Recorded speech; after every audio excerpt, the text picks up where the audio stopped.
Perang Ukraina apakah akan membawa kita ke arah perang dunia? Mari kita bahas kemungkinan atau tidaknya. Ketika kemarin Rusia menyerang pangkalan militer di kota Lviv yang membuat ratusan orang cedera dan membunuh 35 orang, maka hal ini patut menjadi hal yang kita waspadai. Kita bahas sebentar strategi perang Putin yang menarget 4 hari tentara sampai Kiev dan menaklukkan pusat pemerintahan dengan serangan kilat yang tidak berhasil. Maka Rusia merubah perangnya dengan membombardir semua kota ke arah Kiev dan menjadikan perang kota terbuka di semua wilayah. Tadinya hanya serangan kilat satu arah. Ketika rencana pertama gagal, maka perang terbuka adalah semua wilayah diserang, diperangi. Sampailah roket meluncur ke kota Lviv yang jauh di barat dekat perbatasan Polandia. Rusia menuduh Barat dan NATO menggunakan Lviv sebagai kota pemasok senjata di Ukraina.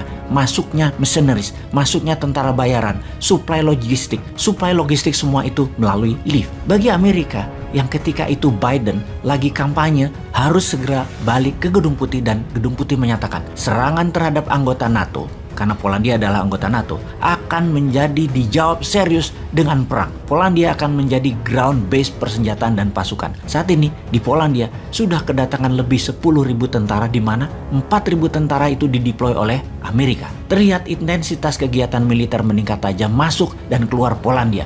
Dan inilah hal yang ditunggu-tunggu, akankah perang dunia ketiga itu terjadi? Kemarin Swedia juga menuduh Rusia melewati wilayah udaranya. Ditambah lagi, 143 negara di PBB menentang agresi militer Rusia ke Ukraina. Kemudian Rusia mengancam balik semua negara yang menentangnya dan akan melakukan pembalasan. Ditambah lagi, lebih dari 1 juta warga mengungsi dari Ukraina, kebanyakan ke Polandia, yang lainnya ke Jerman, Rumania, Slovakia, Belarus. Ini merupakan jumlah terbesar perpindahan migrasi manusia melebihi Perang Dunia Kedua di awalnya. Jadi, kita harus mempelajari polanya dan patternnya. Setiap hari, perang semakin membesar, semakin meluas. Setiap hari, semakin banyak negara yang terlibat. Setidaknya di awalnya adalah menerima pengungsi yang diduga akan mencapai 3 juta manusia mengungsi dalam 3 minggu ke depan. Ini akan membuat negara-negara penerima pengungsi menjadi bermasalah di dalam negerinya. Dengan adanya ini semua, bisakah ini menjadi pemikiran kita akan terjadi Perang Dunia Ketiga? Di Afrika, banyak negara yang mengharap Perang Dunia Ketiga terjadi di Eropa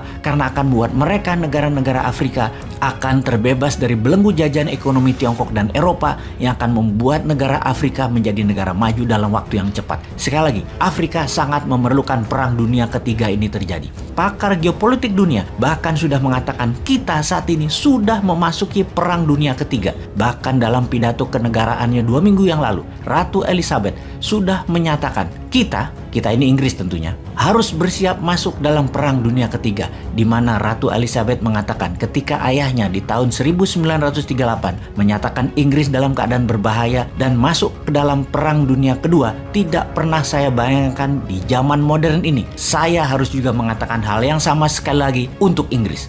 Sekali lagi, apakah ini masuk kategori perang dunia? Apa itu yang dimaksud dengan perang dunia? Dalam pernyataan sejarah, yang dimaksud dengan perang dunia adalah seluruh dunia berperang, setidaknya sebagian besar terlibat. Perang Dunia Pertama misalnya melibatkan seluruh negara Eropa, Amerika, sebagian Afrika, sebagian Amerika Latin. 70% dunia terlibat Perang Dunia Pertama. Selagi kita bicara saat ini, mungkin hanya Ukraina dan Rusia yang berperang di garis depan. Sisa dunia tidak ada yang berperang di garis depan. Sebuah fakta lagi, perang dunia semuanya bermula dari perang kecil. Kembali ke perang awal 1914, bulan Juni, ketika Archduke Franz Ferdinand dibunuh di Bosnia. Dia adalah pewaris dari kerajaan Austro-Hungaria yang dibunuh oleh nasionalis Serbia. Kemudian Austria-Hungaria menyatakan perang terhadap Serbia. Setelah itu, efek domino terjadi. Di tahun 1915 banyak negara masuk dan terus bertambah sampai 1916.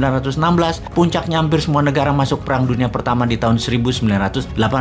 Amerika, Brazil misalnya, yang jauh di seberang lautan pun terlibat. Ini semua diawali dengan 2 negara perang dan 1 pembunuhan. Perang Dunia Kedua sekarang diawali Jerman menginvasi Polandia di 1 September 1939. 2 hari kemudian Inggris dan Prancis menyatakan perang terhadap Jerman. Efek domino terjadi dan seluruh dunia berperang. Setidaknya ada 50 juta manusia langsung atau tidak langsung meninggal akibat Perang Dunia Kedua. Sekali lagi, hal ini terjadi karena satu negara menginvasi negara lain di awalnya. Jadi perang dunia di awalnya tidak selalu masif, kecil, yang akhirnya menarik banyak negara terlibat. Perang Dunia Pertama diawali dari 2 negara menjadi USSR, Inggris, Prancis melawan Austria, Hongaria, Jerman, dan Italia. Perang Dunia Kedua aliansinya adalah Jerman, Italia, Jepang melawan Inggris, Prancis, USSR, Amerika. Sekarang yang kita lihat adalah dua negara berperang, Ukraina melawan Rusia. Kita melihat peta dunia dalam resolusi perang Ukraina.